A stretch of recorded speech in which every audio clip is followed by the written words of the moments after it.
Well, good evening. We're here again in the bug room, and can you see my friend Spot the gecko there on my shoulder? Well, we're thinking about these resurrection appearances of Jesus recorded for us in the Gospel of John. And tonight it's part 3 of Jesus meeting with Peter. In the first episode, we saw how Peter sees Jesus there on the beach and jumps into the water in order to get to Jesus, to find their grace and forgiveness. And yesterday, we heard that challenge from Jesus to Peter. Peter, do you love me more than these? As Jesus calls Peter to leave his identity as a fisherman and to become again a disciple of Jesus Christ. And this evening, we're looking at the section where Jesus goes on to ask Peter 3 times, Peter, do you love me? He asks it 3 times, once for each of those 3 times that Peter denied Jesus in the courtyard before that cockerel crowed.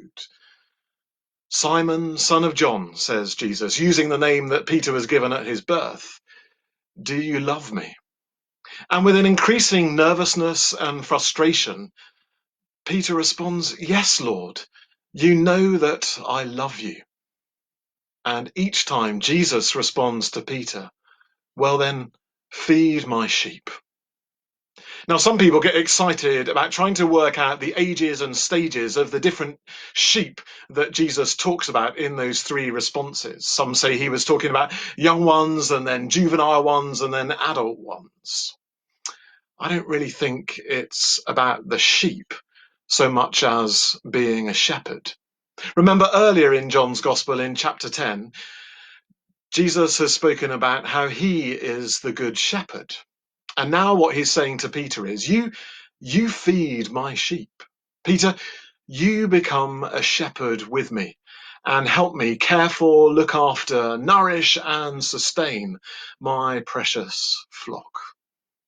I find that amazing. Peter has got it wrong. He's mucked up, and yet here is Jesus giving back to him the calling and the vocation that was always his. He doesn't dilute it. He doesn't give him an easier role. No, he takes him back to the beginning. But he doesn't say, okay, have another go and see if you can do it better this time. No, that's not how God ever works. In fact, God never gives us a second chance. Hang on, Sam. Do you really mean that? That God never gives us a second chance? Well, I do. I mean it in this way, that God never says, okay, let's rewind and have another go. Because to be honest, if we're given another go, at some point down the line, we'll get it wrong again, won't we? No, with God, everything changes. As we're drawn into his kingdom, as we live life with him, everything is different. Not because of us, but because of him and what he does in our lives. We're equipped and strengthened by his spirit to live differently. And so when Jesus says to Peter, feed my sheep, what he's saying is, Peter, come and share in this with me. Work with me, be yoked with me, and let's do this together. Work with me to make the world a little bit more like heaven. Well, we often ask the question, can a leopard really change its spots when we're talking about someone who we'd like to see change? And of course, the answer is no.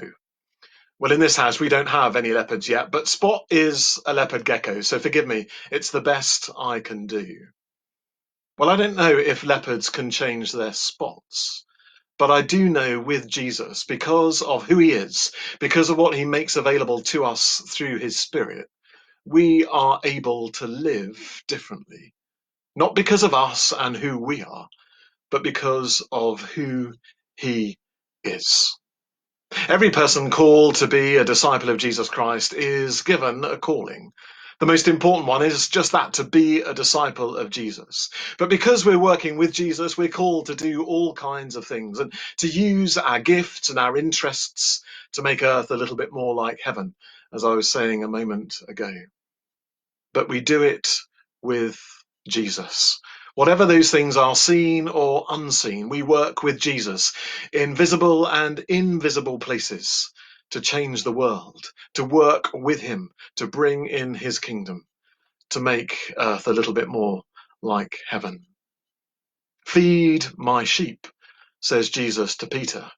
Spot's whispering in my ear, never mind, Peter, it's time for you to feed me. Well, whatever Jesus is calling us to do today, may we have renewed confidence in that we're never just given a script or a job description and asked to fulfill it by ourselves, but we're always invited into that adventure by Jesus, who goes before us and who walks alongside us.